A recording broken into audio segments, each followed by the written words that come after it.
Good evening, everybody. Good evening. Good evening, sir. Good evening. Amol sir. Good evening. Biju sir. Good evening. Good evening. Good evening, Sashikala ma'am. Good evening, sir. Good evening, everybody on board Extra Mile Education and Training. Hope we can start. Biju sir, over to you. Yes, Let's sir. introduce the moderator.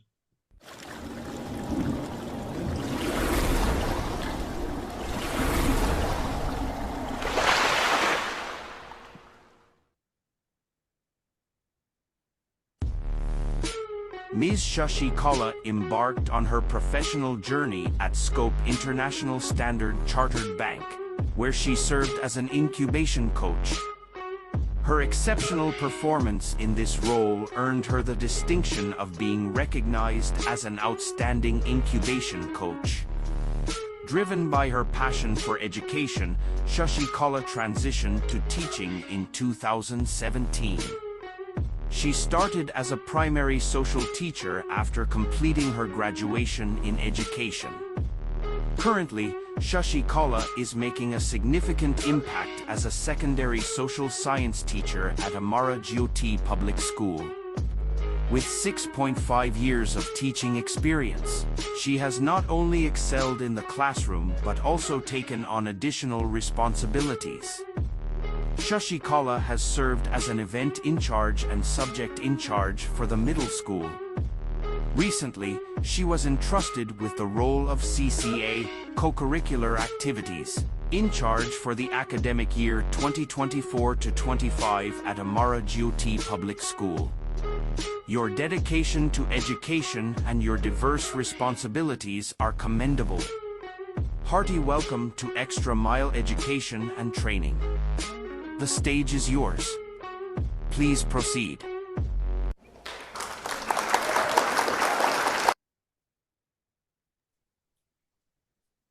Thank you, sir. Thank you for that wonderful introduction. So just need a confirmation. Am I audible enough? Yes, please proceed. Yes, thank you, sir. A very good evening, everyone, and warm greetings from all of us here at Extra Mile Education and Training. Extra Mile is a prolific training platform by the founder of BTAG, Dr. Abdul Salam. It aims to empower the educators fraternity across the country by providing online as well as on-site training on demand. With its ever-expanding pool of resource persons and subject experts, Extra Mile reaches across to educators all over India as well as the Gulf countries as we go about on a mission to bring about educational excellence. I extend a warm welcome to our program director, Dr. Abdul Salam, our respected resource person for the day, Mr. Amol B. Sonaveen, and respected Mr. Biju S. Pillai, and all our dear participants who have joined us this evening. It is indeed a pleasure to have each one of you as integral part of this webinar as we go about learning more about competency-based learning strategies in biology and how they can be implemented in our day-to-day classroom transactions. So it is a great feeling to be present here today, and I extend my humble gratitude to Dr. Abdul Salam for giving me this wonderful opportunity. Thank you, sir. Competency-based learning is an educational approach that focuses on mastery of specific skills or competencies rather than the traditional grading systems or seat time. In today's session, our resource person will guide us through the ways and means in which we can go about making learning a student-centric approach that prioritizes mastery and the development of essential skills for our students so that they not only enjoy the process of learning, but also achieve the learning outcomes. So before we begin with today's session, there are a few things I would like to quickly brief you about, and I'm sure you always know this. So let me quickly brief you about this. Switching on your device, cameras is optional. However, Query in the midst of the session can be conveyed through the meeting chat box. In order to have an interactive experience, you may note down your queries and ask them at the end of the session. And so we'll be very happy to dispel your doubts. Please click the raise hand button and wait for your name to be called out for asking your query. The participants will have the opportunity to receive certificate only after filling up the certificate and feedback form. So the link will be shared at the end of the session. So we request you to kindly stay connected till the end of the session. I would now like to welcome our program director, Dr. Abdul Salam. Dr. Salam is a distinguished CBSE resource person and master trainer. He has been associated with NABET, that is National Accreditation Board for Education and Training, Government of India, assessor, and he is the founder and CEO of Extra Mile Education and Training, as well as BTAG, that is Bharat Transformation Academic Group. Sir, it's an honor to have your gracious presence this evening. I request you to take over and deliver the welcome address. Thank you, Ms. Shashikala. Well, good evening, respected resource person of today, Mr. Amol Sonavain and Mr. Biju S. Pillai and all the educators. Introduction has been given on the topic of today, so I'm not going to, take much of your time. Just welcoming everybody on board. Definitely CBSE and NEP, they demand competency-based learning in all subjects, and that should be materialized, fulfilled across all the education systems in India, and that is the reason we are here. So humble request to everybody to shift teaching to competency-based education, and we are glad that more and more resource persons are coming forward to contribute to the demand and the requirement. And thank you, Mr. Amol Sonavain. And this program had been in pipeline for more than 2 years, I believe. But now only we could, materialize it. So thank you, Amol sir, for finding time for all of us who have joined. Definitely, this will contribute a lot to education. I mean, competency-based education. So thank you so much. In fact, Amol Sanovain sir is very proactive educator, very helpful in the groups we have been, associating since the pandemic time. So thank you so much. Once again, I welcome you. Once again, I welcome each and everyone to the program. Over to the moderator. Thank you. Thank you, sir. I would now like to welcome Mr. Biju S. Pillai, another distinguished educator with many years of experience in the field of education. He has served as principal in many prestigious schools. Sir, we are honored to have your gracious presence amidst us. I request Biju sir to felicitate the gathering with his kind words. Thank you, Shashikala ma'am. Thank you. Good evening, respected program director, Dr. Abdul Salam, today's resource person, Amul Sonavain, and all other respected educators around the globe in the platform of Extra Mile Education. So the competency-based approach in biology and how to improve the higher order thinking skills in children according to their level. It has got much importance in classroom situations when children are more advanced and brilliantly thinking, searching where to get more better coaching. But in if the classroom situation is more helpful in gaining more and more knowledge, as our director told, the competency-based learning is coming in almost all the area. So instead of wasting time searching for more and more classes, if the classroom situation is more brilliant, then the children will get more opportunity to grab more knowledge. So relating to this matter, we have a highly skilled personality today, So let us welcome and let us hear his words and make the evening more knowledgeable. Thank you. Thank you all. Thank you, sir, for that kind words. Ladies and gentlemen, now we shall proceed to the highlight of today's webinar.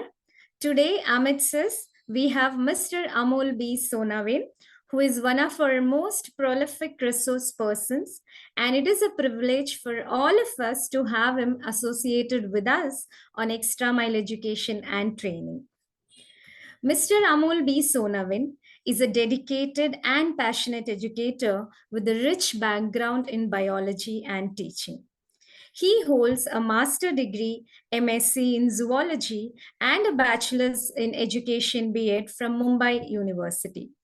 Currently, Sir is serving as a postgraduate teacher of biology and the science head of department at Jindal Vidya Mandir, Vasant, Maharashtra. Mr. Amol guides students and fellow teachers in participating and excelling in science exhibitions, quizzes, and other competitions. He has earned recognition and awards for his involvement in teachers' research projects, science display projects, and elocution competitions. Sir demonstrates creativity in his approach to teaching and promoting science, including writing science based scripts and songs and choreographing dances for science themed events. He also shows a special interest in developing innovative methods to simplify and explain complex scientific concepts effectively. Sir's dedication to guiding both students and fellow educators underscores his passion for fostering a vibrant learning environment. Sir, it is wonderful to be here with you.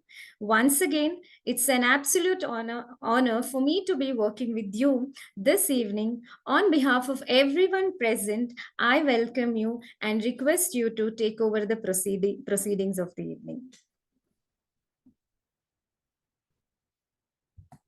Over to Anmol, sir. Good evening, everyone. Hope so I'm audible. Yes, sir. Good evening, sir. Audible, Yes, sir, audible. audible. Good evening. Okay. So I'm feeling blessed that again I'm on the Extra Mile platform with the persons who share a common interest with me, and that is teaching, and the second interest, that is biology. So without wasting much of time, let's go with the topic. I'm sharing my screen, just checking whether the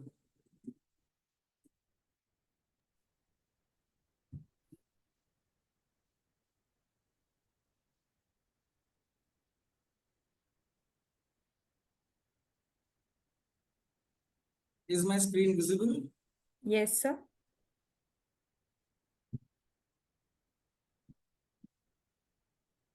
Just a minute, give me a moment.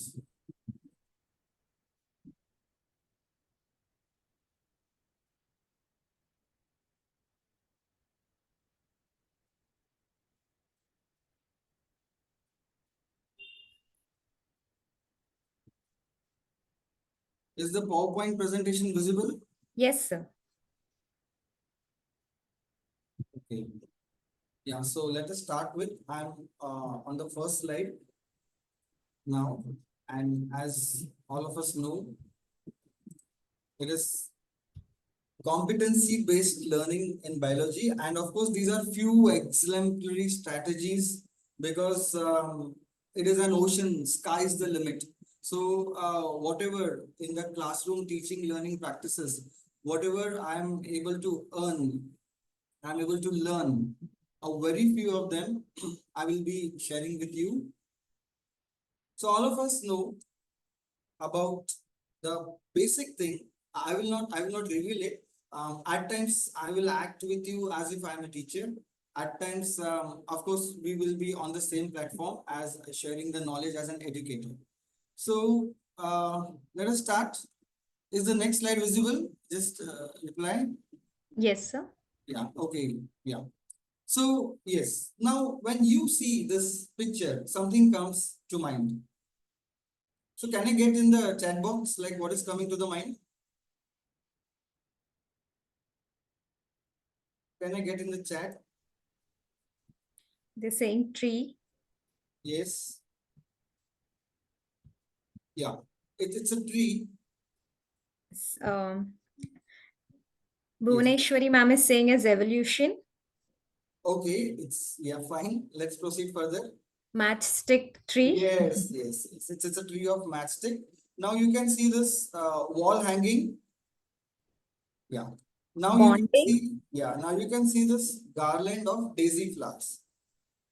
So when we are proceeding, I think you would have guessed where I'm going towards. What is the repeating part in all of these? What is the repeating part in this one? Where the cursor is, can you see the cursor moving? Yes, Yes, sir. sir. Yes, sir. Okay. So what is the repeating part in this? We have Matchstick. answers as Yeah. connection, pattern. Yes, the repeating part. Yes, correct. I'm able to see the chat. Yes, correct. Now, here the repeating part, if we see, is the matchstick. Here the repeating part are the shells, and here the repeating part are the daisy flowers. I think you might have guessed where we are moving towards. In this, what is the repeating part for the measurement? If we think about unit, yes, it is the millimeter. It is the millimeter. Because we have to mention the word measurement. Otherwise, students say, if we show the ruler in the class, students say the repeating unit is polythene. If it is a metal scale, students say the repeating unit is their atoms and molecules. So for measurement, of course, it is a millimeter. Here we are using the word unit. So rather than repeating part, if we say unit, it will be more apt. Similarly, we will say the unit of the tree is mastic. Unit of this wall hanging are the shells. Unit of this garland is the daisy flower. In the same way, cell is the unit of life. Dear teachers, I would like to make it clear. We have to first evolve ourselves as a competency based educator. If I want to get something, if I want to get water from the well, the water has to be in the well first. We act as a well. Water is knowledge. So if we have, then only it could come and it will be going towards the students. So we should have variety, multiple, as much as possible, competency-based approaches. So this was sort of icebreaker, you can say, in this online session. So here we can pave the path towards cell as the unit of life by taking the idea of repeating units, and then repeating. Yes, similarly, cell is the unit of life. You can use many other instincts for this to imbibe in this. Here, critical thinking. The main part of competency based for science is critical thinking. Here we can use critical thinking. It's our critical thinking that what is the teaching methodology to imbibe that it's a unit and it's a repeating part. So we can use, and many more could be there.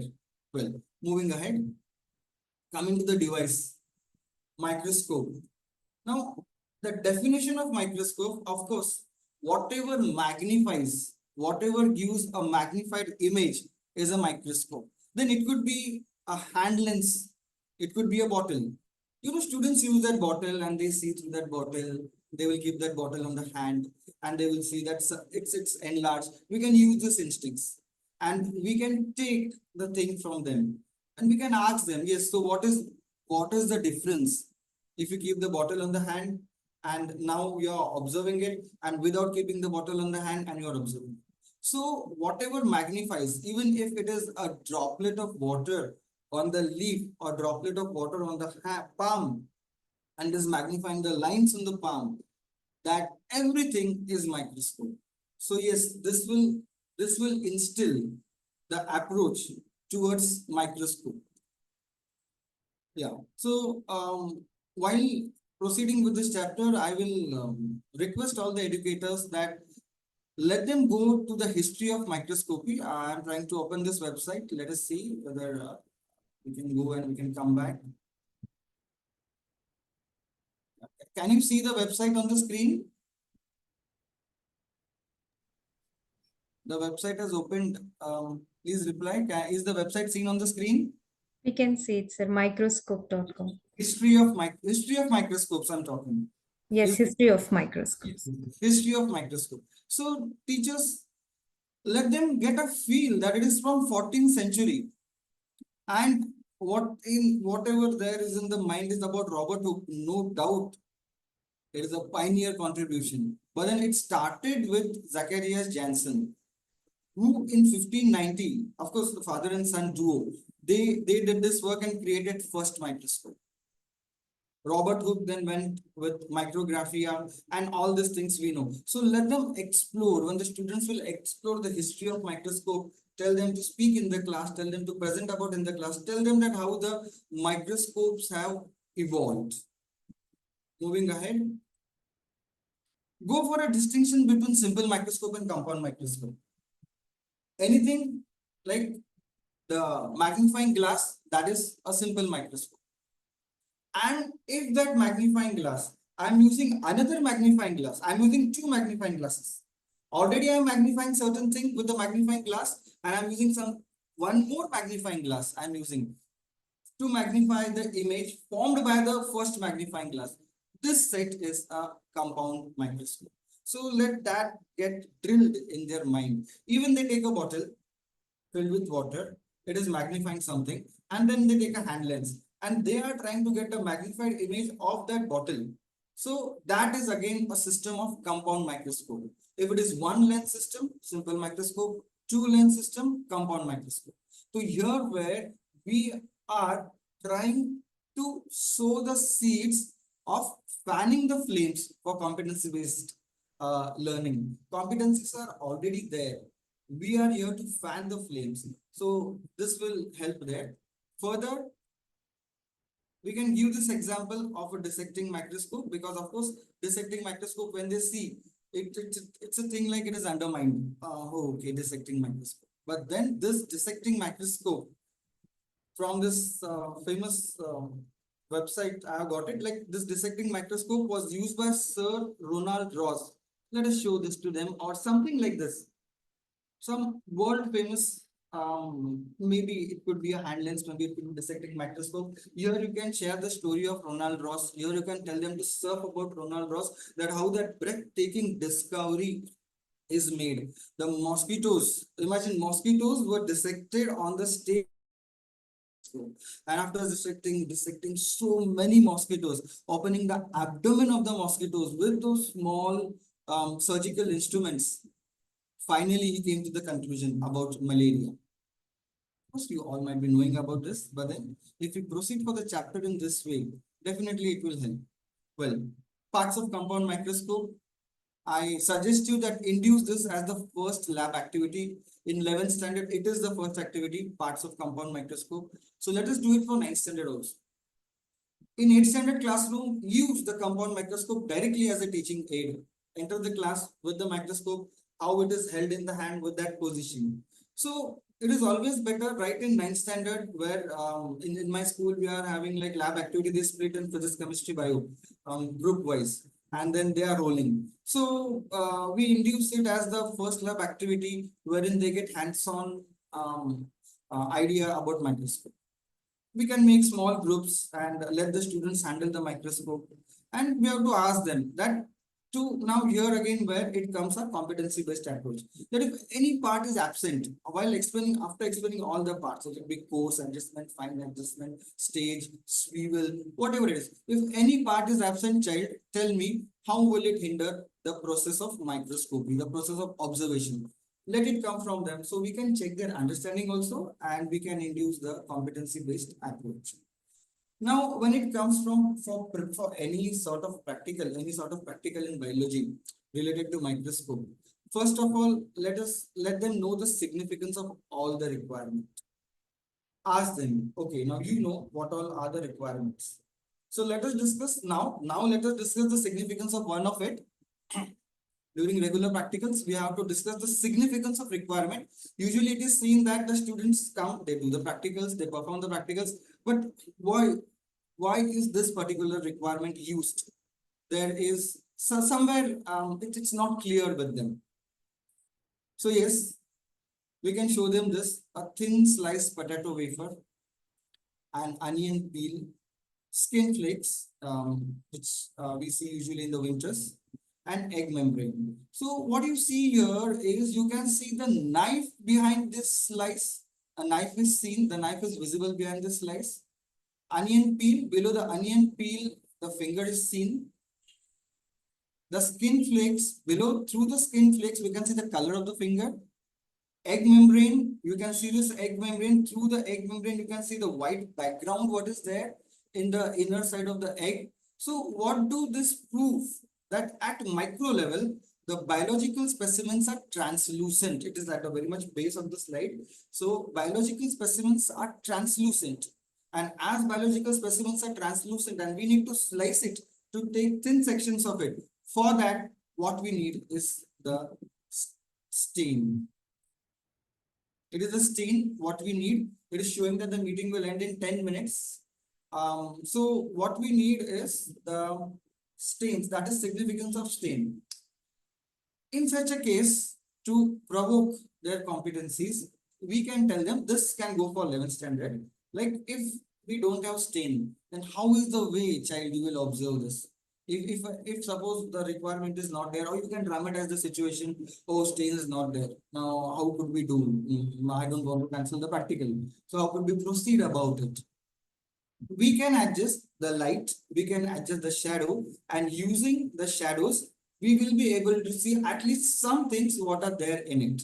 Because however it is something, though it is translucent, at microscopic level, it is made up of certain things where it is going to hinder the light. So if you play the game of shadows, you will be able to see some features. Well, similarly, significance of all other requirement can be brainstormed. We can tell them, okay, this is the forceps, this is watch glass. So why it is needed? Why watch glass only? Why not petri dish?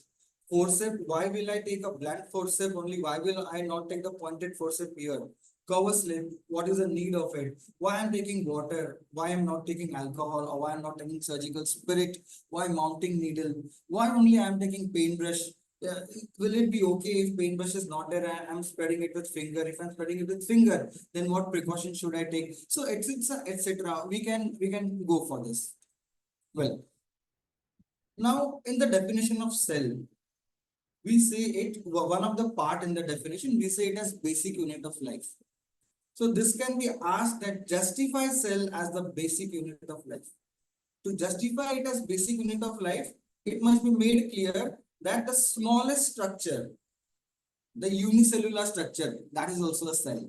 So it forms the base and hence it is the basic unit of life. So this justifies that cell is basic unit of life.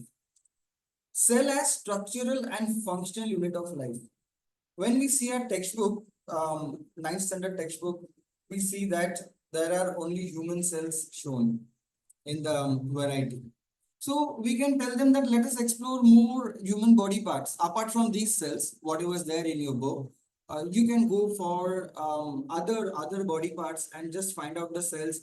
Students you will serve. I will open the WhatsApp group that everyone can post the message. So from maybe from 8:15 to 8:30, I will open the group and then you will post that what are the other cells seen in human body apart from those shown from your textbook. So and yes, tomorrow we'll discuss in the class what are the differences in them. Then about variety of cells, also take plant cells. About plant cells, tell them that show them some images of plant cell, how it looks in transverse section, how it looks, if you stain it, how it looks, and then plant cells are also the basic unit for the plants. Because what happens is that I don't know, it is my observation, there is an inclination of maximum of them towards animal biology. So those who have aptitude for botany, even many educators I have seen that somewhere there is like more towards zoology, and many of them are lesser towards botany. But of course, we have to overcome that. We must overcome that. We are biology teachers. Let it be botany, zoo, micro, biochemistry, whatever branches of biology. We have to look at them at the same eye. And also, if a student is having an aptitude for plant sciences, somewhere we are clouding that. If we are also going into only into animal sciences or our field of interest. So, Amal sir, yes, sir. if the link gets disconnected, please join again. Everybody, please join again in the same link. Yes, sir. Sure, sir. Okay, sir. Thank you. Yeah. So, cell is what we had seen: basic unit. Cell is structural unit. Cell is functional unit. Somewhere the split up of these definitions, why structural, why functional, explain. You can have an element of humor also. Like, yes, child, if I ask this child, like you can say, you can pinpoint anyone. If I ask this child, where do you stay? Where is your house? Oh, my house is near Hanuman Mandir. Well, where is Hanuman Mandir? Near my house.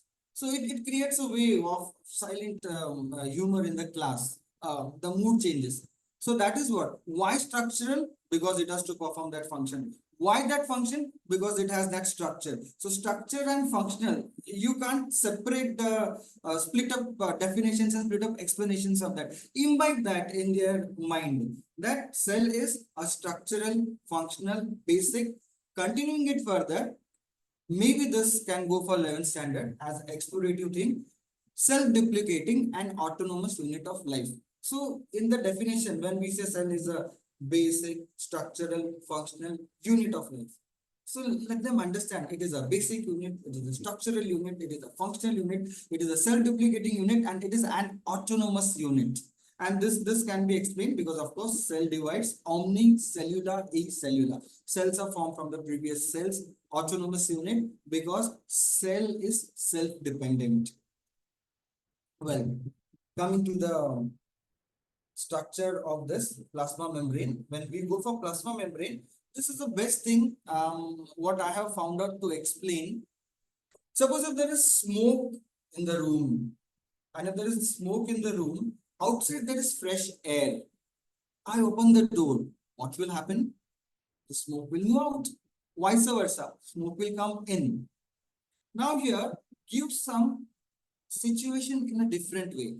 That there is huge amount of smoke in the room and there is less amount of smoke outside. But there is smoke on both the sides. Then what will happen? Again, the students will say there is huge amount of smoke here. So so the smoke will pass from the room out of the room. Reverse the situation. They will again say the smoke will pass from outside, from exterior to the interior. Here where you get an opportunity to check them, to remove the misconception. Here where you can say that the smoke will move in both the directions. Only the flow of smoke will be more from the higher concentration to the lower concentration, paving the path towards osmosis. That in osmosis, only the difference is there is a semi-permeable membrane. So it will happen on both the sides. Even in an isotonic situation, it will happen on both the sides, but it will happen equally. So this is to be told to the students because from 9th, when this topic then directly comes in 11th, and when they're doing this in 11th, they're not clear with the concept. It is a religious responsibility to lay a proper foundation of the students. Okay. Now this balloons, you can have balloons, you can have circles, and keep these balloons in front of them and tell them about hypotonic, hypertonic, and isotonic. That how will you write there? Hypotonic, hypertonic, isotonic on the table, or you can write on the board. You know, if you rub the balloon, it gets electrostatic charge, and it can be it can get stuck up on the wall also, or you can use any means. So just write there the tonicities, and then tell them that how will you arrange. If the large balloon, I am keeping it at the hypotonic position, then where will you keep the other two? Make situations, ask them that if the small size balloon, if it is kept in a hypotonic solution, then what will happen? What will happen to it? If I keep the large size balloon in a hypotonic solution, what will happen? If it is kept in hypotonic, what will happen? So give them situations. You can keep it on the table, draw it on the table, and this different size balloons, tell them to keep accordingly. So that you can guess their learning, their understanding, and how much the concept has gone at depth to them.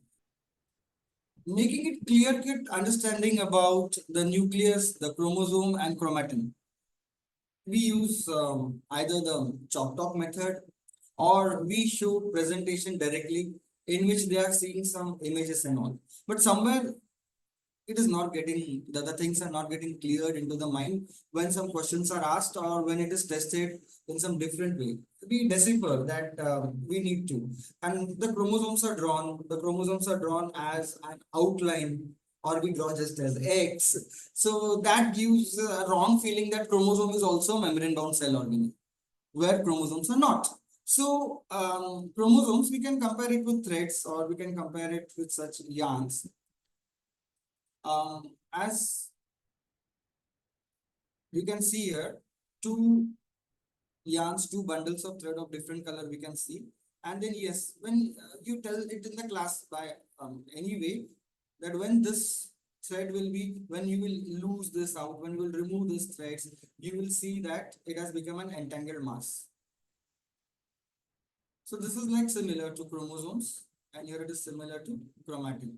So you can have this as an activity in the class. You can tell some student to come prepared and then show this, and then it can be imbibed in the mind of students. Well, now next comes is about membrane bound cell organelles. Child is found to be a 12th standard child going visiting to some school as external examiner, and there it is found that the child is not clear with the concept of what do you mean by membrane bound cell organelle. So make it clearer right away from 9th standard to put it in their mind. What I have done, what I did is I used a plastic bag, a huge plastic bag. In that plastic bag, it was filled with water, and then in this another plastic bags were kept with different colors.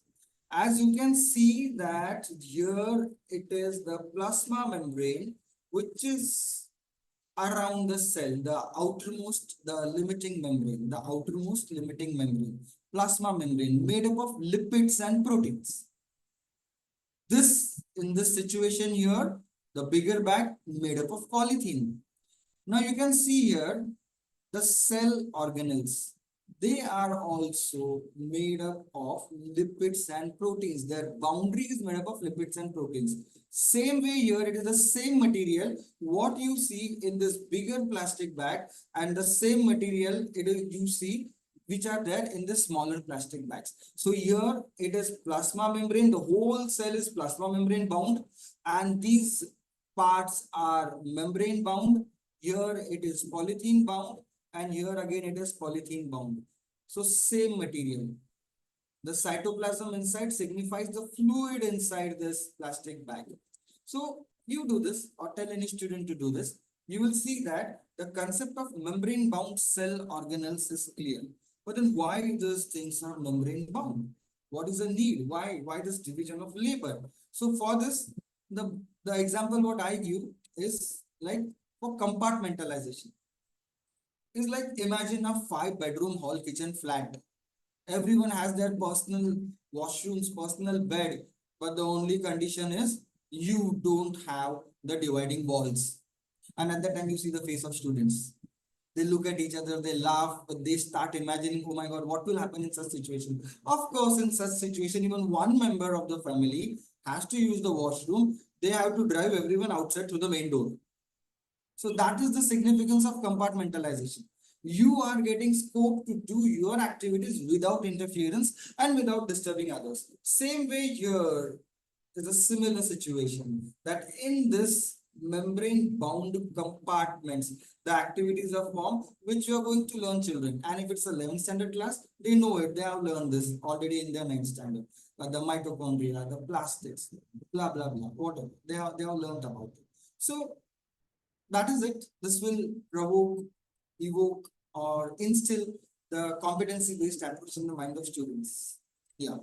About cell organelles, we can use the imagination power. Assume what is used, what is least used in biology.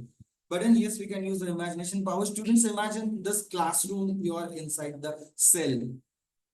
Then the teacher walks in the center of the classroom. Here is a big spherical ball. And this spherical ball is nothing but nucleus. So like that we can go so on and so forth. So this huge nucleus, what you see, this sphere, it has got two coverings. Let them imagine. Repeat that imagination. Huge sphere with two coverings. And from this covering on the equator, from this covering on the equator part of this sphere, a huge drawer is coming out. And that drawers are wavy. And they're moving towards the plasma membrane.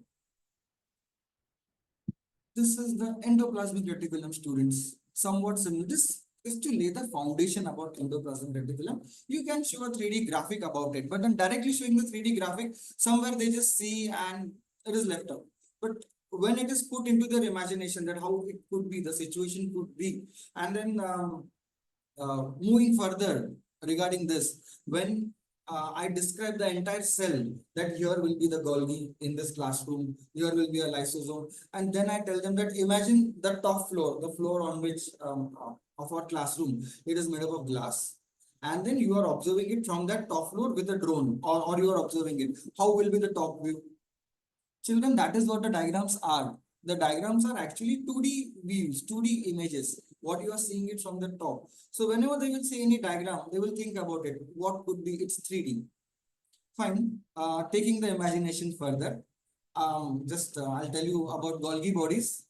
It's a bit funny, but then this is what the best I found when I found that there were many question mark on the face of student. Rather than showing it directly as an animation, flush systems, the flush systems, what are there installed above the commode in the washrooms.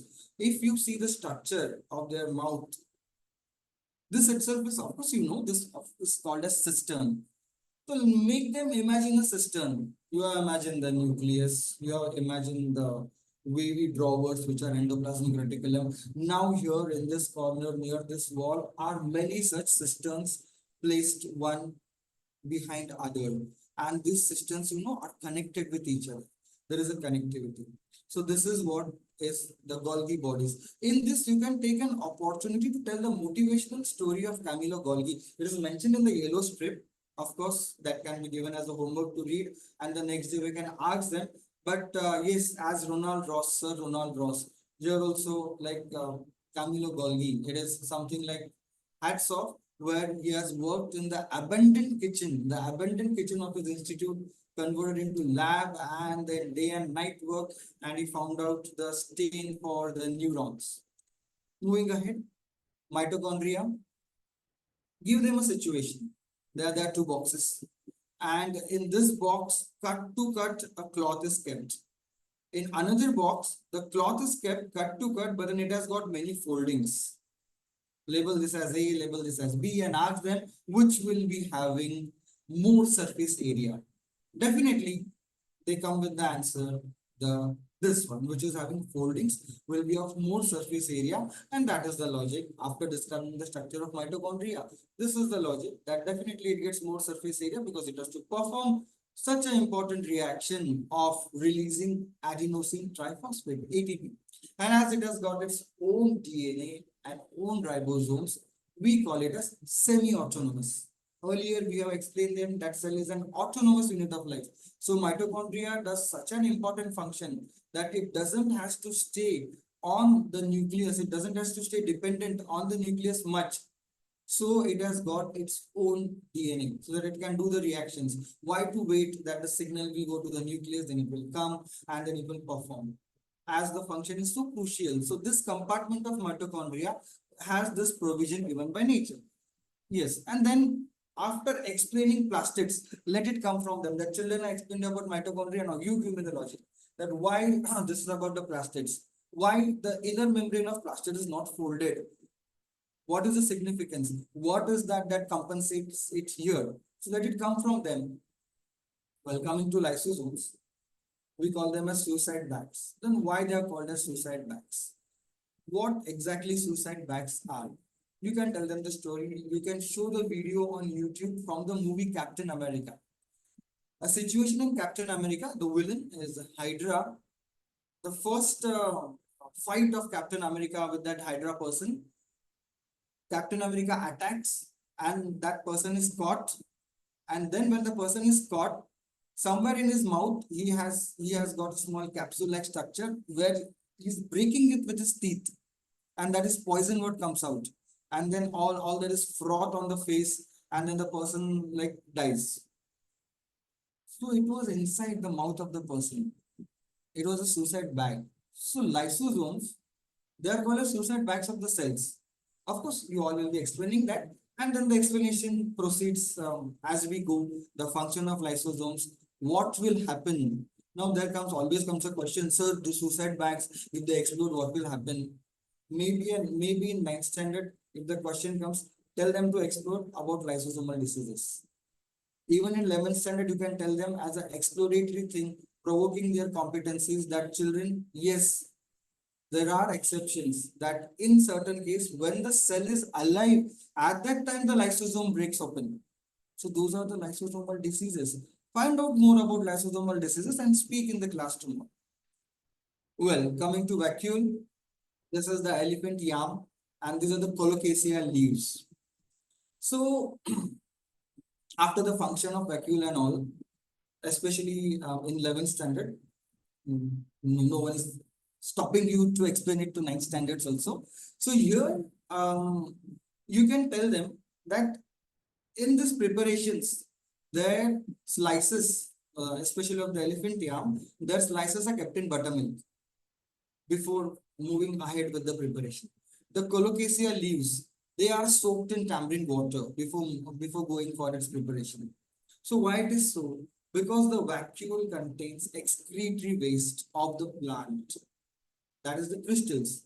And of course, some or the other point of time, they hear it from the society or from parents that if it is eaten like this or if the preparation is not proper, it pricks our throat, it itches our throat. So these are those crystals which are pricking us. And if you soak it in the either in the tamarind water for colocasia, in the buttermilk for the elephant yam, it is going to reduce the sharpness of the crystals, and then it will make it blunt and it doesn't itch our throat. Maybe they ask more questions why and so and all. The crystals are of calcium oxalate. These are acids in which we are dipping it, and then it creates that reaction. So I need not explain you that. And sorry, it might raise your appetite, but these are those preparations. You can show it to the students also, or at times when there is some food party or something, you can tell them to bring this and explain the recipe of that. Well, coming to cell division, it's my humble request to the teachers that to draw the chromosome first with one chromatid and draw with different colors. Even if you are using the marker board, ask for assorted marker colors. Using the chalk, normal chalk, go for different colors and explain it in the colorful way. So here, what they need to understand basically is the number of chromosome. Even if it is with two chromatids, you can see here it is one chromatid, here it is second chromatid.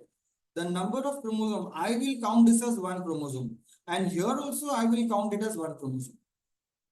You can even make cutouts, but when you are making cutouts, make of each chromatid. So suppose this lavender color, make a chromatid of lavender color, make another chromatid of lavender color and try to stick it in front of them. Let this lesson take more time, but this is to be understood at 9th standard level. Then they will understand properly the concept of mitosis and meiosis. So that here the number of chromosomes remains the same. Amount of DNA is not going to stay the same. They get questions. They get questions. If I see the number of chromosomes, 1, 2, 3, 4, 5, 6, 7, 8. So here it is 8. And you can see here it is 8. The number of chromosomes is same. But later on, this each and every chromatid is going to duplicate child. After it is going to duplicate, it is going to get this form again. Tell them that you can see one chromosome here, and here you can see another chromosome which is same, exact copy of this. So chromosomes are in two sets. Ask them when it is in two sets, how it could be. Is it A, B, C? Here, is it A, B, C, D, E, F, G, H? Or is it A, B, B, C, C, D, D?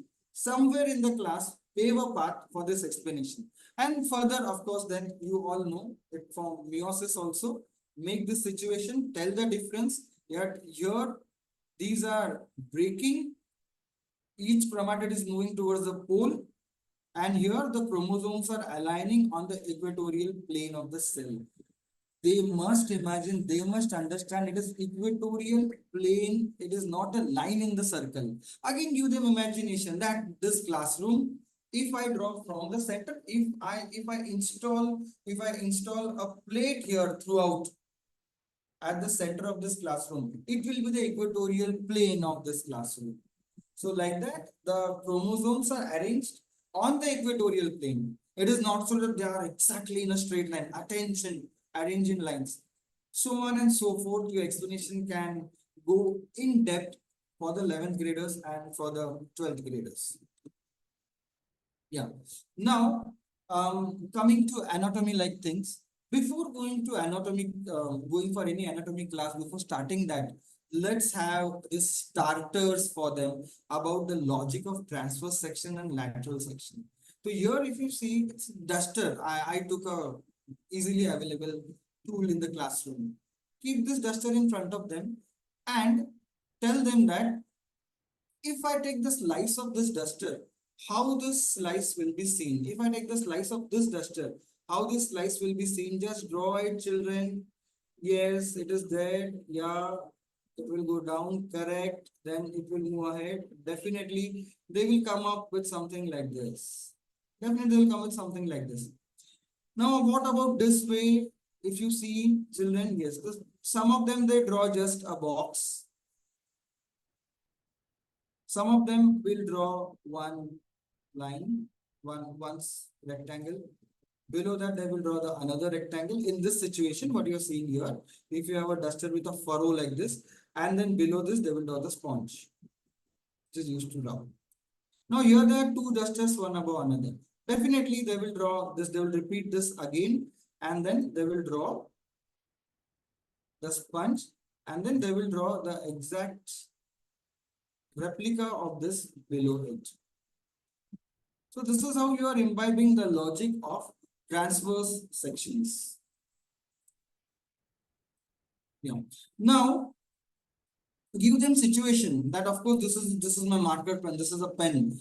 In this, if I cut it this way, how will it be? If I cut it this way, then what is it? This is the lateral section, this is the transverse section. You can give them situations and test it, that how it could be. And similarly, then at that moment itself, you can show. See, this is the transverse section where you can see xylem, but xylem is not like that. As the refill in the pen, if I take the transverse section, I will just draw two tubes. I will draw a circle inside the circle, but this refill is moving entirely. So same way, the xylem, phloem, or the band of parenchyma, collenchyma, sclerenchyma, or whatever the tissues in animal bodies, they are actually this way, child. So you can go with that way. These all things are giving a fuel. They are filling the field of their mind towards competency-based approaches. Moving ahead. Yeah, coming to tissues, tell them tissue is not a plural of cell. You say group of cells, fine. You say group of cells having similar function. But remember, cell has its own plural, that is cells. So tissue and tissues, it is not. It is, of course, we go for a definition and all, then it goes with distinction. And for this distinction, comparison between plants and animals, we can make it a little jovial. We can make it like a kind of wave of laughter in the classroom. The distinction of movement and locomotion. Ask them that it was scorching heat now.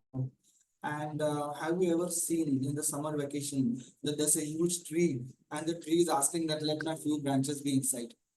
Or have you ever seen a goat is there going, running behind the grass, and the grass is trying to escape. Plants don't have locomotion. Definitely, they will have movements. You can take it as an opportunity to tell them the difference between movement and locomotion also. So here you can have an element of humor about growth. Give them situation. As the plant grows up to its death, animals don't grow up to their death. If we would have grown up to our death, how would our grandparents would have carried us? It is not like this way they would have carried us. They would have held us this way, and they would have played with us. Maybe like just a comedy situation in the classroom. If the growth in the plants, how it grows vertically, it doesn't grow equally horizontally. For that, let them imagine the coconut tree. The coconut tree, as much as it is growing tall, equally if it increases the girth, the earth will be flooded with coconut trees. You all will run on the top of the coconut trees. You will take the raw coconuts and play with each other as you play those game of hitting with the ball, whatever name it is. In my state, we say it as abadubi. Yeah, then about dead tissues, like there are more of dead tissues in plants. The reason for that way then you can pave a path for the understanding why there is cell wall in plants, why the cell wall is not there in animals. Let them understand that because of course the plants are not able to move from one place to another. They don't have locomotion. So if there is a situation where there is hypotonic or hypertonic environment, then just few sessions before children you have learned about plasmolysis, and then that what makes them understand. An animal, just you can give them a situation. Now suppose this fan doesn't work, I will move myself to another fan. When the conditions are unfavorable, the animal can move. So you can see the cell wall is so significant for the plants. It is such a beautiful provision done by nature to them. Next comes differentiation, and you can use clay modeling. You can use the dough, the rolled chapati, and the baked chapati. So differentiation from the meristematic tissue to the permanent tissues. So this meristematic tissue, you can say, you can ask them that at which point can it be reversible. Now this situation goes more for 11th standard where they have de-differentiation.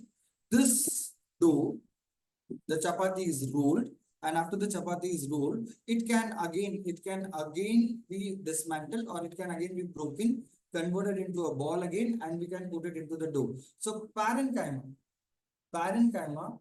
can be de-differentiated into reverse way. Meristematic tissue is going to form parenchyma, collenchyma, sclerenchyma, sieve tube, sieve cells, combined cells, whatever cells in the plant it is going to form. But it is only parenchyma which can come back and it can form the meristematic tissue, and then that meristematic tissue can re-differentiate. So this is an example rather than just we are telling them. They are mature enough to understand. But if we tell it in this way, if we demonstrate something to them, of course, they will remember it for a longer time. The memory retention will be more, which is good fuel for some competency-based questions. Well, coming to the structures like root hair, we explain about the root hair. We tell them about the root hair, the region of maturation, region of elongation, the region for meristematic activity. But somewhere it's not in the books. Let us not ignore the shoot. Okay, in shoot also we can show them these zones. So you see here itself we are giving feed to their competency based thinking. Looking at these structures at the root hairs, you can see the more expanded and more grown are at the top, and the least are at towards, like it goes deeper into the soil. So here you can ask them that are you getting now why the why the potted plants, the pots for the potted plants, they are in the size of a fresh drum, they are in the size of the bucket, because the roots are moving, the roots are growing in this way. So to give a proper environment to the roots, which will expand, this is the situation. And it is important that when you are having a potted plant at home and it is growing, you need to shift it to a bigger pot, a larger pot. Otherwise, the root will keep on circulating. So this way, definitely, we are inducing their logical reasoning that why it is this way. Critical thinking is always there. Logical thinking is there. moving ahead, whenever we talk about meristematic tissue, about the meristematic cells, excuse me, yeah, I have something here. So we have to show them like the apical meristem, the meristem at the apex and the meristem at the root. You can bring tip of some plant and you can show them. Ma'am, is it visible on the camera? Yes, sir, we can, but it's Yeah. quite blurred. Okay, okay. So this is Tulsi, the Yes. tip of Tulsi. And of course, if you will see, there are certain leaf buds which are growing there. So there where the meristematic tissue is. I want you to like I want to explain you or I want to tell you that what the students are fix many a times is that the meristematic tissue is seen here, especially when it goes in detail for 11th standard. Then here we see the leaves. How come meristematic tissue is present at the tip? So you can tell them such situations that it is the shoot which has grown, the shoot has grown up, and then the growth of the leaf is faster. The growth of the leaf is faster, so it is growing above that. And here you can draw with the chalkboard or anything. You can draw layers above layers. Like suppose this is the meristematic zone. Just in the first layer, draw some cells. Like these are some cells. Hope you are getting it. I am not able to draw it perfectly. So like these are some cells. Now these cells will duplicate. So just complete one layer here for their understanding. Then each and every cell, don't forget to draw the nucleus. Each and every cell will divide. It will divide. Make one more layer.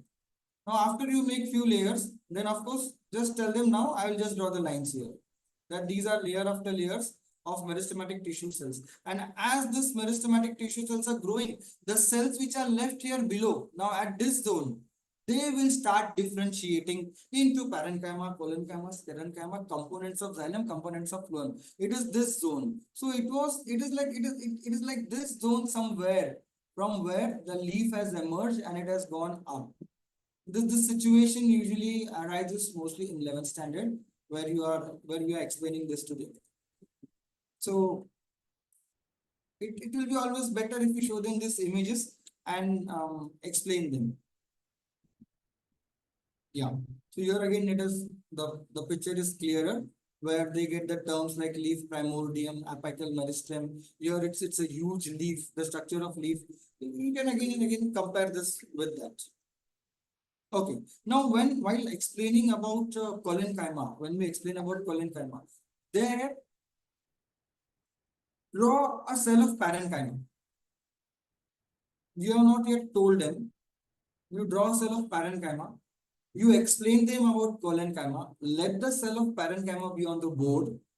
You explain them. They may open their textbook. Fine. You can tell them that see in the textbook how the diagram of collenchyma is. But tell them to come here, invite them and tell them to make the changes in the parenchyma cell. That from parenchyma, which is the least differentiated tissue, what will be the changes that this parenchyma now will get the status of collenchyma. So they will make same way, tell them to do for sclerenchyma, and of course the students will do, they will rub out all the cytoplasm, the vacuoles, the nucleus, because of course sclerenchyma has got lumen in it, it has got cavity in it. So they do it accordingly. This way, definitely we are taking them towards the competency-based approach and competency-based learning. Next, I would like to bring to your notice is diagrammatic distinguish between. The diagrammatic distinguish between what the students do, they will draw the diagrams and then at the base of diagram, they will write point number 1, 2, 3, 4. Let us not go that way. Whatever they are labeling, suppose they are labeling some part. And if they are labeling some part, if they are labeling intracellular space here, and that they are giving number 1. So let this act be number 1 only here, that the information about intercellular space. Here also let it be at number 1. So whatever parts they are telling, whatever the thickness of the cell wall, suppose that is the second point. Let these at all this, it is irregularly thickened at corners. and the cell wall is thicker as compared to the other two. Let it be at second. So all the points let it be at second only. So this was diagrammatic distinguish between, so on and so forth, teachers. Similarly, we can go for the muscles in the animal tissues. The smooth muscle, the cardiac muscle, the striated muscles. We can go in that way. For epidermal hairs, they're beautifully seen on tulsi, they are seen on okra, and roots, of course, they are flooded with epidermal hairs. So for 11th standard also, and somewhere for 9th standard, where we are teaching them epidermis, we can show them, we can, if it's in the lab, then we can scrape some part, we can keep it on slide, and we can keep it for their observation. Here, they are able to get it that yes, this epidermis means here we are expanding their horizons, so that whenever they will see some leaf or wherever they will see some vegetable or some plant where these hairs are coming out, yes, oh, this is epidermal hair. They may think, will it be unicellular, will it be multicellular? That should be our next question. Whenever they tell us, sir, I saw a leaf with epidermal hair, stem with epidermal hair. So child, will it be unicellular or will it be multicellular? Let it come from them. Keep on asking them. Fine. Some experiential learning based methods, which will again provoke the competency.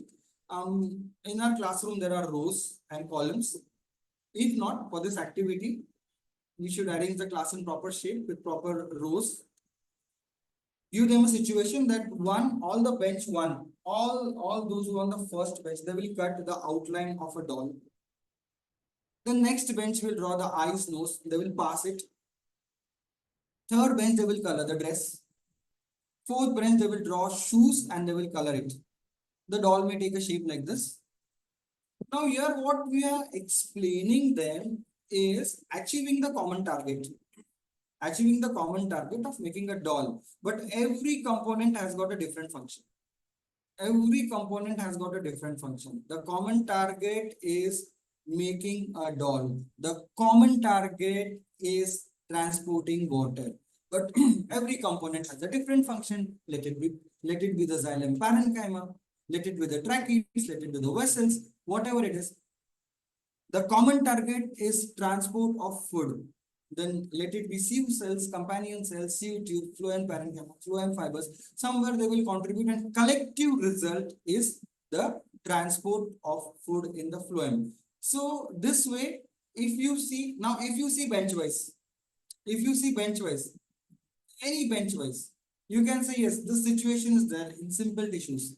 And when you see it row wise, of course, then this situation is there in the complex tissues.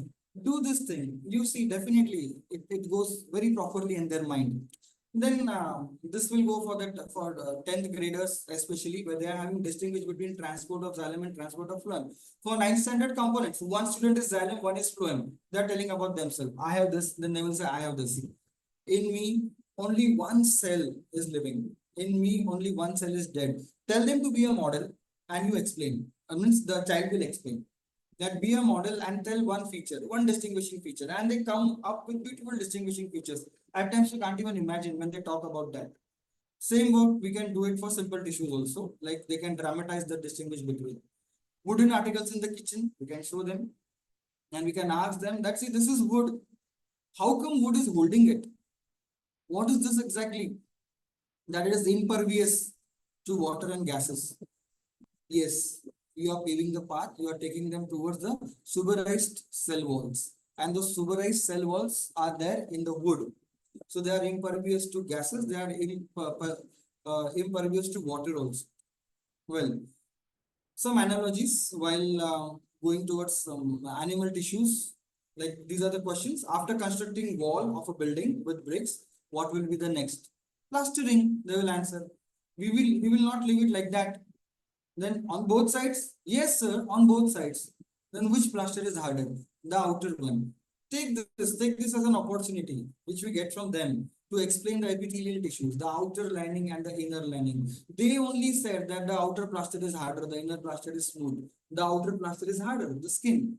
Okay, and then wherever that epithelial tissue is there, according to the location, they have their functions. If it is in the stomach, it will have the function of secretion. In the intestine, it will have the function of absorption, so on and so forth. It is lining some tubes, it will have the function accordingly.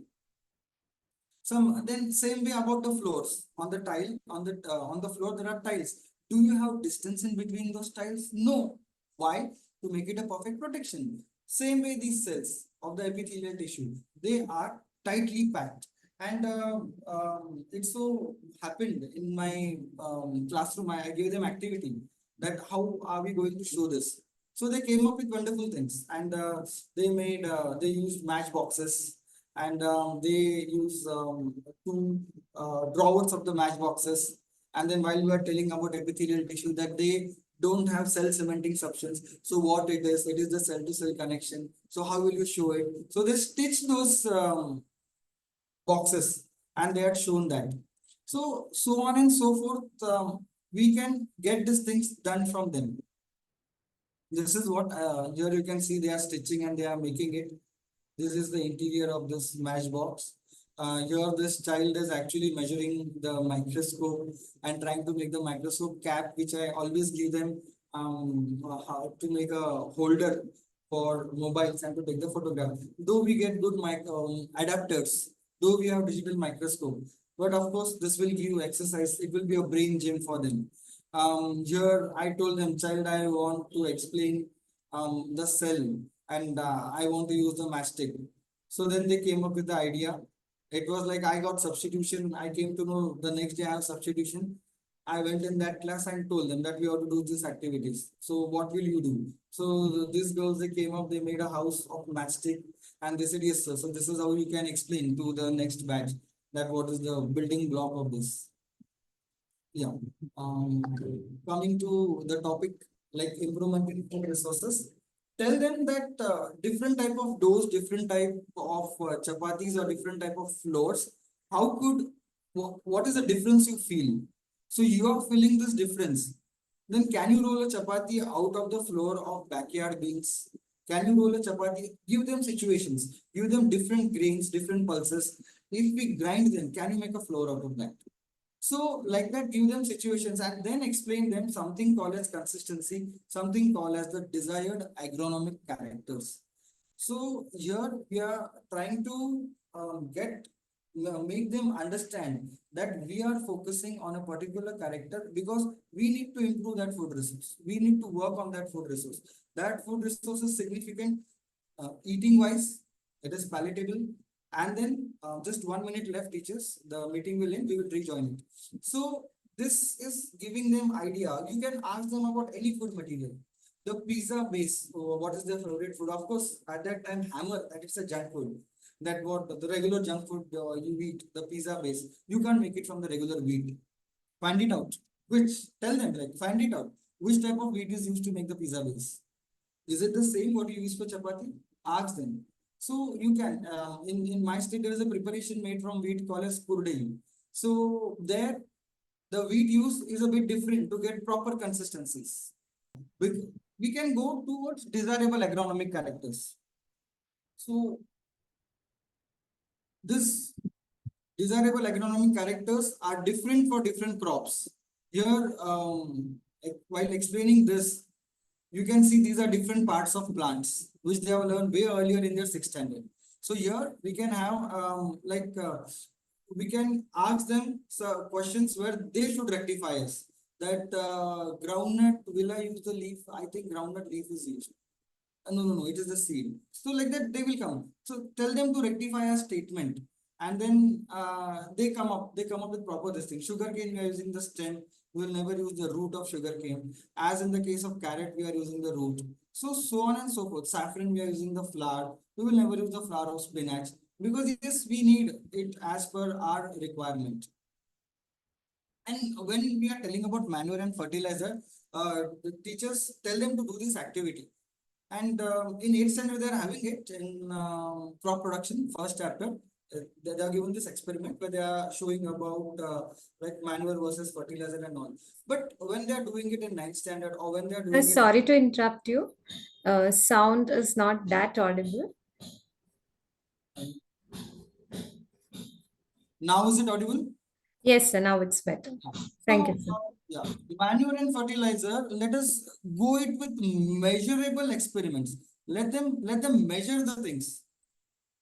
So let them measure, let them observe, let them record and conclude about it. Like, of course, these are illustrative images what are taken from internet, but yeah, I make my students do this. They will measure this, they will talk about this, that what is the difference in it if I'm adding less amount of manure in one pot, and then I keep on increasing the concentration, if I'm adding fertilizer in some pots. So like that, let us have these things as measurable. Here are again some illustrative images what can be used. Yeah, market visits. So if they go to market, tell them to take the photos. And there is a feature called Google Lens on which they can get about what kind of fish it is. And then they can describe that fish. They can make a presentation and they can talk in the class. So like that, they can proceed with it. There are wonderful things available on internet. The advancement in agriculture, please show it to them. Let it be 8th standard, 9th standard. Now the thing is that chapters are deleted from 12th CBSE about agriculture and all. So these are some videos, and there are many videos like this where they will show modernization in agriculture, and where this engineering marvel is seen, that how technology and biology are merged here. Okay, so videos on all these things, advances in poultry, agro-tourism is the current thing. And after they watch all these things, when they watch these things, they definitely come up about business ideas. They ask, so this could be plan A for their life, or this may become plan B for their life. So if we are using this, definitely they will get that approach to explore more, which will again fuel the competencies. And to make it sure that they are exploring their skills, let them do a comparative analysis of before and after the old technologies and the new technologies. Coming to the aspect of physiology, we have all done the potato osmometer. We do the potato osmometer experiment. Why not to try this osmometer on some other plants, like on wheat? Tried in my school. We tried on school. I will not tell you the results. Teachers, do it, and let us share it in the BTech group. About wheat, they made a cup, carrot, cucumber, radish, and you can use many. Elephant yam, you can use many plants. Bottle gourd, you can use whichever plant has got good flesh, and that flesh has consistency. We can make cup out of it. And then of course this can be an investigative project, a one-day investigative project they can do, and they can write about it, and they can fill it with the many things about the structure of that plant, the cells in the plant, water content in the plant, why this has happened. Let's move ahead. Yeah, DNA isolation experiment during COVID time, it was a boon for us. For me, I found it for the first time that DNA isolation can be done from banana, and that too at home environment. So why not tell them when they are bringing the bananas to do this? Like usually it is done on spinach leaf. Now we are in the labs, we are working. But why not to do this and explore this with those banana peels? Why can't some of the group members can try it on it, equal weight of the banana and equal weight of banana peel, and check for that? Why can't it be done in coconut water? Why can't it be done in the coconut milk? So yes, here also you will see whichever pulp you use, that same day they are performing the practical, and same day some of the group are done with their investigative project also. Pumpkin also try it. I will not tell the results. Okay, comparing human body with machine. This is also one thing where which spikes out. Wow, like human body is like this. So to set anything in motion, it needs energy. There are molecular movements in our cell. Energy will come from matter. Matter breaks down, wear and tear occurs, byproducts are removed, must be transported. To get new molecules, intake is must, hence maintenance is must. Now, after you tell this in way as if you're talking about some machine, tell them to come on the board and write the life process. What is there? So for this point, of course, matter breaks down and releases the energy, that is respiration. Byproducts are removed, excretion, must be transported, circulation, intake of new molecules is nutrition. So this is it where we can relate. Let them think on it. Let them take time and get into it. Now these are so many points here. If I am having 500 points, and I want to keep it in my pocket. 250, 250 in each, or 125 in the four pockets, front and behind. Rather than that, why don't I make it a denomination of 500? That is easier. Same thing nature provides to the cells. When there is huge amount of glucose converted to starch in the plants and converted to glycogen in the animals, it is managing the space economy. Equal amount of glucose molecules, and those glucose molecules coming together, bonding and forming starch. It not only becomes energy storage, but it also helps in managing the space economy of the cell. Comparing the position of digestive system with the human beings, if you see our digestive system, if you see the digestive system of the four-legged animals, you can use mathematical inputs like our digestive system is perpendicular to the ground, their digestive system is parallel to the ground. So how they are able to move the food ahead, you can add an element of humor. Have you ever seen a dog or cat standing on their hind legs and digesting the food that it will go down? No. Then how does it happen? Here you are laying the foundation and taking them towards peristalsis, where you will explain it. Of course, you explain it. This was the question I had fallen in love with when it was the continuous comprehensive evaluation introduced. Like you are a veterinary doctor and you have cut the intestine of a bear for the recovery. Now the small intestine is shortened. So will you recommend a meat-based diet or a plant-based diet? Definitely meat-based diet, because plant-based, because bear is an omnivore.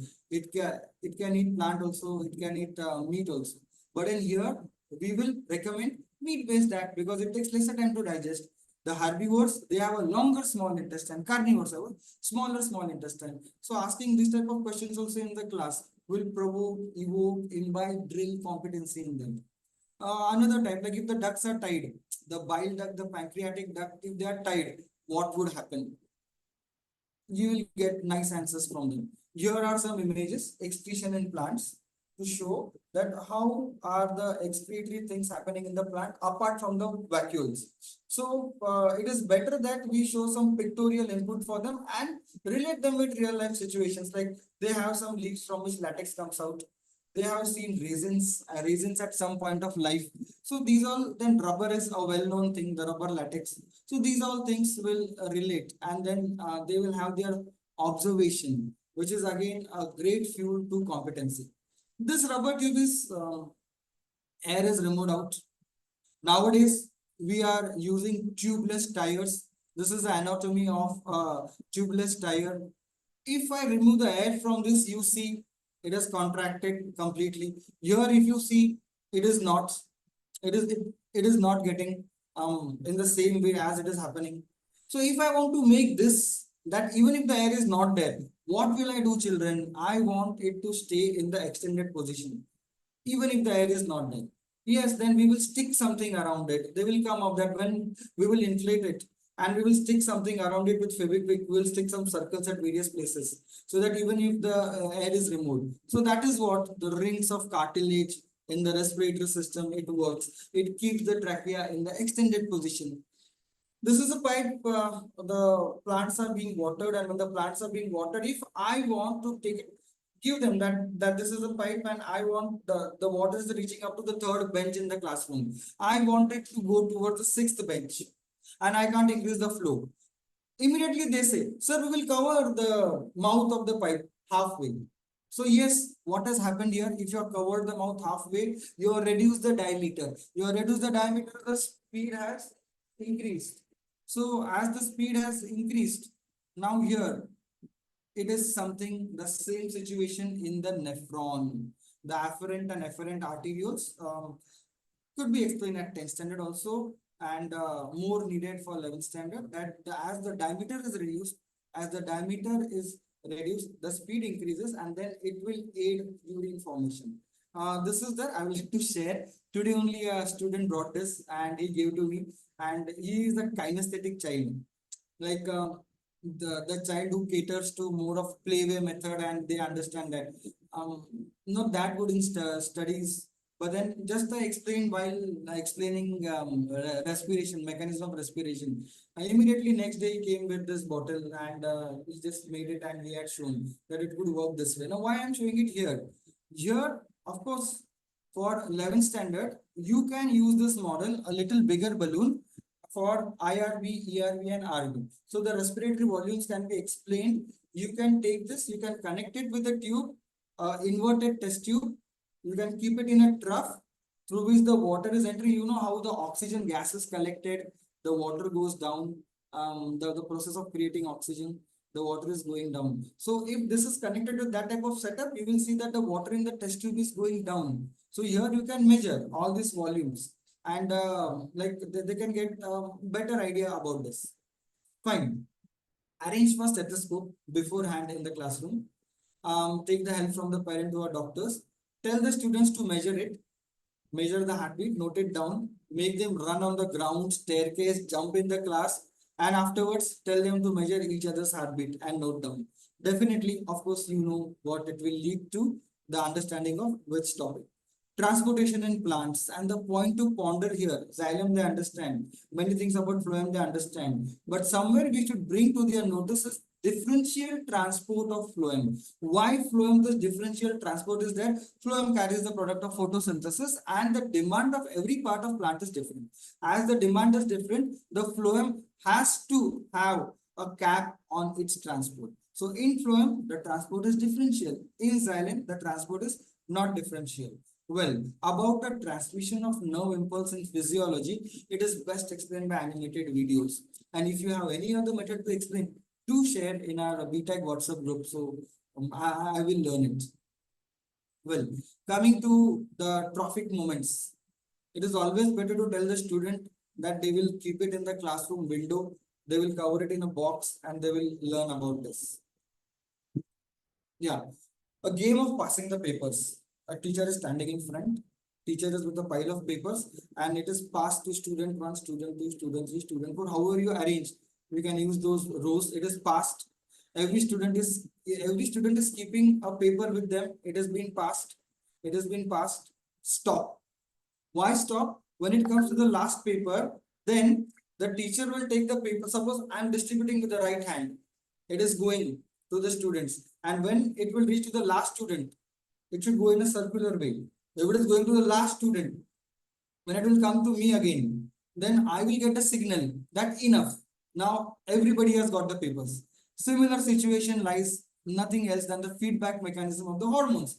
I am acting as an endocrine gland. The papers coming out from my hand, rolling out, are the hormones, and as they will move around, they will, when the purpose is served, that hormone itself will give a negative feedback to the hormone which is releasing it, and it will stop the secretion. So I will stop distributing the papers. That I'm sure that everybody got it. For classification, taxonomy, play this game of shapes and tell them, give them shapes or tell them to bring, cut and bring, whatever way, and tell them to classify them.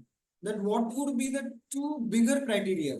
You will see they will come with different ideas. Then tell them, make now those two groups you made, make as subgroups. So like that, some of them come with 2D and 3D. Some of them come with geometrical, non-geometrical. Some of them come with regular, irregular. Some of them come with angular, non-angular.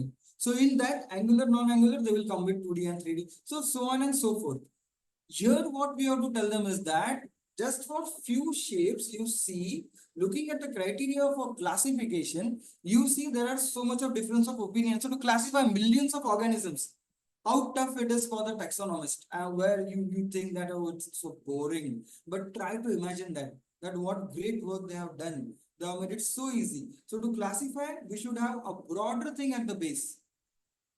Bring them to R.L. Whittaker's 5 kingdom classification. And the first broader base there is organization of nucleus, that is the prokaryote and the eukaryote. In the eukaryote, further, whether it is multicellular or unicellular. And in the multicellular eukaryotes, the criteria for classification is nutrition. What they must know two things here.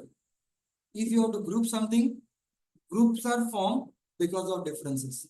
You can have a philosophical teaching also there. That unless until there are differences, there won't be groups. Nature has healthy differences, not like us. You can tell them. So like that, then that difference has to be vast and not rather misleading, as Aristotle tried to classify it on the base of habitat. So based on habitat, aquatic animal Suppose if you take any aquatic animal, compare that aquatic animal like prawn with a blue whale, they will be in the same group. You take a cockroach which can fly, you take a bird which can fly, they will be in the same group. So here somewhere it was misleading.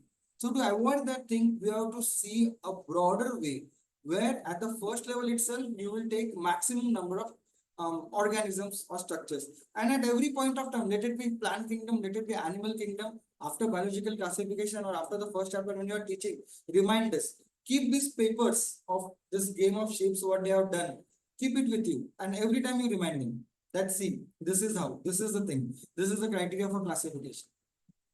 When we go to animal kingdom, of course, there is a lot to tell about animal kingdom, lot of things used. What I will like to share emphatically is the example we say about platypus is an exceptional mammal, but then why platypus is an egg-laying mammal and not a milk-giving reptile? If it has got reptilian features, why it is not put in reptilia? Why don't you say it as a milk-giving reptile? Let them think on this, let them ponder on this, and then let them come to the conclusion. Yes, because giving milk, milking the young ones, is the prime criteria to be a mammal. Oviparous or viviparous is the secondary criteria. Here where again the levels of classification, criteria of classification comes into being. So these are thought-provoking questions. Why tortoise is not included in amphibia and the frog is, make them understand amphibia, amphibios means two lives, dual life, dual life. One stage of that organism is compulsorily aquatic. Compulsorily aquatic, like the tadpole, it has got gills. The tadpole can't sustain on land. And another stage of life, complete transformation. It can be terrestrial, it has got lungs, it can be aquatic. That's why tortoise doesn't have anything like that. Tortoise, the young one of the tortoise, just compare young one of tortoise with the tadpole. So like that thought-provoking questions in entire animal kingdom you will get. Plant kingdom, what I would like to share with you emphatically is the evolution of gymnosperms and angiosperms from the pteridophyte with the paper activity. Take a paper and on that paper, tell that this paper is a leaf of a pteridophyte. This paper is leaf of pteridophyte. Draw two lines on it. These two lines are resembling the seed. These two lines are resembling the reproductive part of the pteridophytes. They are resembling the reproductive part which are present on the leaf of the pteridophyte. The upper level pteridophytes, they are evolved in such a way that if the evolution, if this markings, if you are able to see these markings, the evolution which has gone this way, you curl it. Now you can see the markings are on the outer side. If the evolution has gone in this way, those are the gymnosperms. Seed not enclosed in fruit. The ovule not enclosed in the ovary, naked. And if it has gone this way, those are the angiosperms. So angiosperms, they are the plants which have got seeds enclosed in a seed coat, or the ovules are enclosed in the ovary. Then be emphatic about thyroid organizations, about the algae. And in that also, chlorophyce, pheophyce, rhodophyce, when we go, tell them that how it is moving towards the upper level of organization. In pheophyce, rhodophyce, it is attached to the substratum. It has got air packets from which, because of which they are able to float, but they are attached to substratum. Isn't it moving? The evolution is moving towards the lately evolved plants. Then also the logic of sporophyte and gametophyte. In bryophyta, they get confused more. Give them a situation that you see a hibiscus flower on the plant. Have you ever seen hibiscus flower and the plant inside? No, but that is the situation with bryophyta. Inside the reproductive structure is the plant. So sporophyte, gametophyte, by different ways, try to make it clear. So they will be competent enough to answer this. All human physiology related and health related chapters. One example, this could be a case study. Make a case paper, write this, or give them and tell them that, yes, what could be the disease, identify the disease. Another thing what we can do is dramatization of the symptoms. Tell them to come prepared. and they have to act the symptoms. The student, the another student is going to be a doctor. Of course, whole class is prepared. So the doctor will identify the disease and the person will go on telling the symptoms. You have to also tell that don't tell all the symptoms at a stretch. Let the doctor ask for some more symptoms. So like that they can play doctor. Okay, tell them to explore about modern diagnostic methods. This modern diagnostic methods nowadays, AI, artificial intelligence. Don't forget AI in medical. Don't forget AI in agriculture, fisheries, anywhere. It is used, of course, in teaching field also. Yeah. For protein synthesis, if we see, um, in protein synthesis, the this rather goes in a different way. Like they are confused, like what exactly is transcription, what exactly is translation. So they are rather confused with these things. So write it in the script, in the local script. Come. Tell them, write the way you write in WhatsApp. Kaka. So this is transcription. The script is changed. The script is changed. Here the script is Devanagari. Here the script is English. And now translate it. Uncle. Same way. DNA made up of nucleic acid, deoxyribose nucleic acid. The nucleic acids are retained. Only the script is changed. RNA. And now the building blocks are changed. It is translated to proteins. The building blocks are now the amino acids. So this is it. There are ample of things, ample of ways by which we can go in the classroom and we can make our lessons interesting. Moreover, taking them towards competency-based thinking, as I said at the start, it has to be into the well. The water has to be into the well, and then the water will come in the pot from which we are removing it out. So that is there. Let us sum up with the competencies. The teachers, actually, there are ample of things, ample of methods. You might be having some methods. Do share it with. So we are teaching fraternity. We could have a good teaching learning process. So there are some core competencies in biology, which we can see here. The ability to process, apply the process of science. This we have to see that it is being applied. To use quantitative reasoning. It is not just qualitative, but quantitative reasoning. I did not explain you this. We have all done this in our B.Ed.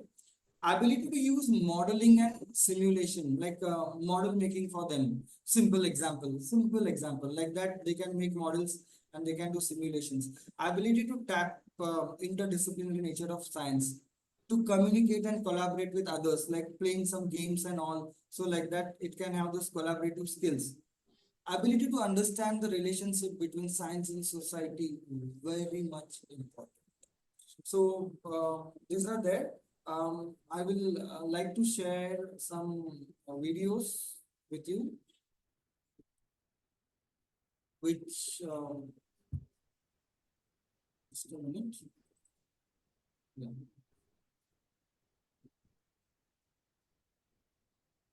Is the screen of the videos seen? Yes, sir, we can see the screen. Okay. Let us play it. And please tell me whether it is audible.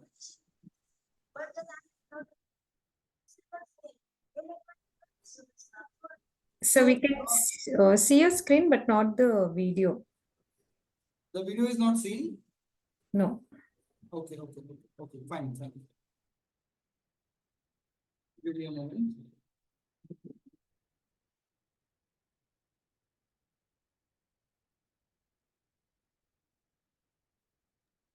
We can give the video in the group, sir. Yeah, so just a minute.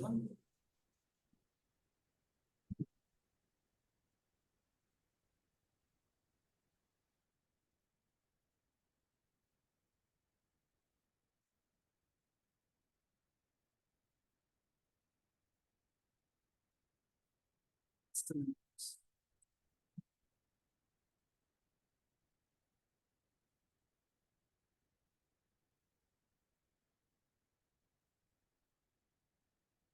Sorry for the pause.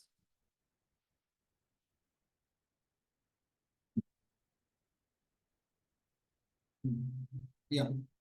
Um,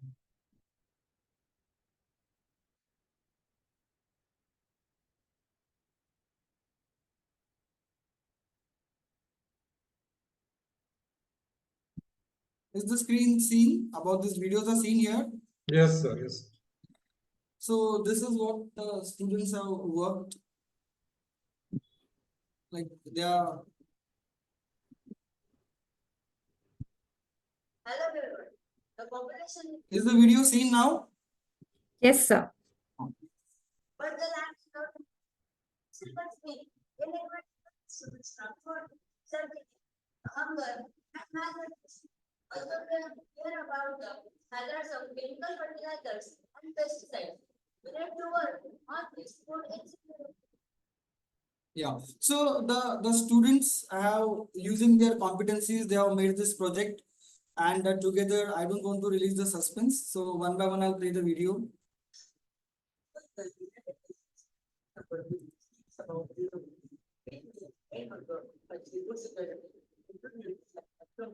Volume issue is there, sir. Sound issue. So they are explaining about the work they have done. They're talking about various manures they have used in different way.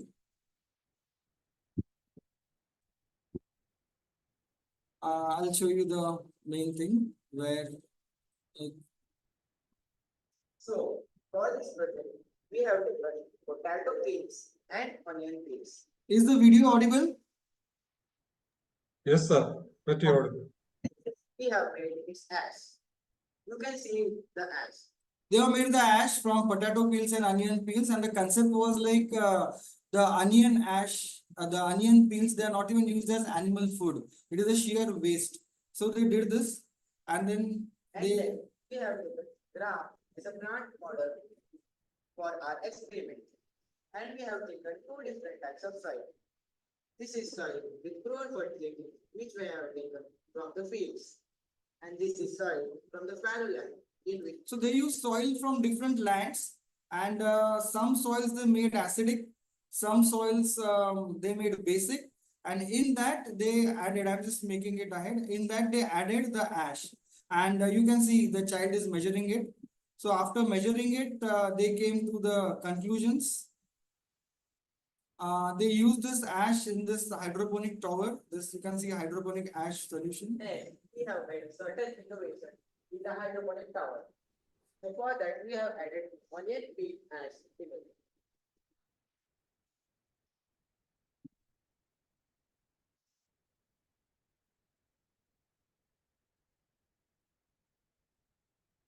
So the gram was actually grown properly, and Let's compare it with the regular we got good outcome.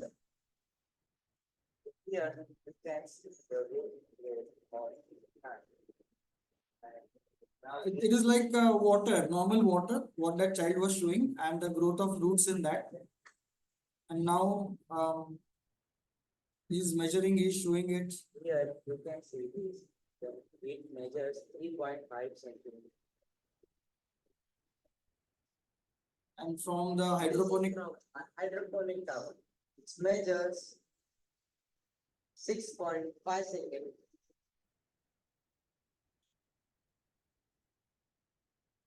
that is there. And then how this is like in stem, how this comes to the steam rather than stem.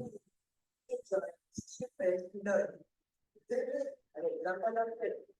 In STEAM, S stand for science. Of course, here we can see biological science. Here you can see it is called agriculture and technology. T stands for technology. We see engineering. The water inside. So E stands for engineering. We have also made observations, labeling, and also presentations, which requires artistic skills. So A stands for arts. Without measurement, we can't come to any conclusion. So maths is involved here.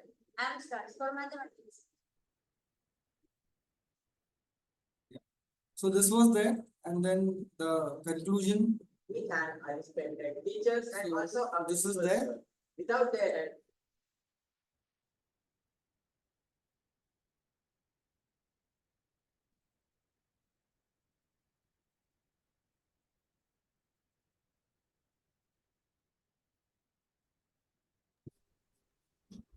1 minute. Done, almost done.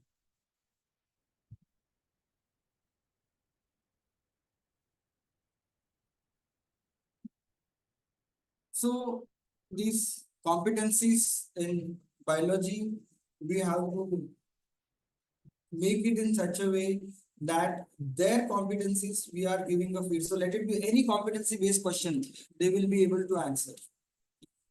That is what we all are inclined towards. I will I'm really thankful and speechless that I got this opportunity to be in front of all the biologists and share a few of my methods, what I use for competency-based approach. Of course, the learning never stops. It is welcome for suggestion rather than questions. I'm a member of the BTech WhatsApp group. Not in the group, in person, you can tell me that what more it can be modified, what more I can work on it. And you can put your inputs in the BTech group that how you are using different methods so that we can serve to the competency-based approach. Thank you. Thank you everyone and all the best. Yes, thank you, sir. So we have a lot of messages flooding in with positive feedback, saying that they have learned very innovative methods of teaching biology. So, should we continue with questions, or maybe they I can think we contact? can wind up now. Yes. So teachers Yes. can contact sir in the group for any further queries or assistance. So I would like to extend our heartfelt gratitude and appreciation for Mr. Amol sir for broadening our horizons and for guiding us through numerous ways to make learning more effective and enjoyable for our children. And I'm sure the strategies suggested by you will go a long way for us in achieving all our goals in education. So, dear participants, please note the link for certificate and feedback form has already been posted. You're requested to fill up the form with all the necessary details. So, I, Shashikala, along with us here at Extra Mile Education, would like to thank Amol sir once again for his gracious presence and an enriching experience. I would also like to thank Dr. Abdul Salam for his magnanimous support and guidance. And most importantly, thank you all for the participants for your enthusiasm and active participation. So I sincerely hope that the session has been fruitful and enjoyable experience for all of you. So over to you, Salam sir. Thank you, Shashila ma'am. Thank you for leading the session. Thank you for the help and a big round of applause to Amol sir. Sir, you really deserve a huge round of applause. And I feel that your students are very, very lucky. And those who have joined today's session are very lucky. And they are taking a lot and ocean of activities. We have great learning today, no words to explain, express, and there were lots of what do you call experiential learning connected to real life situations, and all the things you have used are cost effective materials. So this is a role model actually. So dear teachers, we are very lucky to have Amal Sonavain with us today, and a huge effort has been gone into this making of this presentation and explanation. And presentation is excellent with a lot of animations and all. I don't know how to make this kind of presentations, so please teach me. Thank you so much, sir. May God bless you, and all the biology teachers, science teachers will be very much grateful to you for sharing your expertise and knowledge. Actually, sharing is caring, so you are taking care of the educators. Thank you so much, sir. Thank you so much. All the educators, keep connected. We'll be coming up again. Actually, this particular session should happen in 2 episodes. But we understand that teachers are busy and have very less patience. So I requested Sonavain ma'am, sir, to combine it into one. That's why it became a bit lengthy. Thank you for your patience and thank you for your participation. Thank you, Shashikla ma'am, Biju sir, Sonavain sir. Thank you. Good evening. Everyone. Good night. Thank you, sir. Thank you, everyone.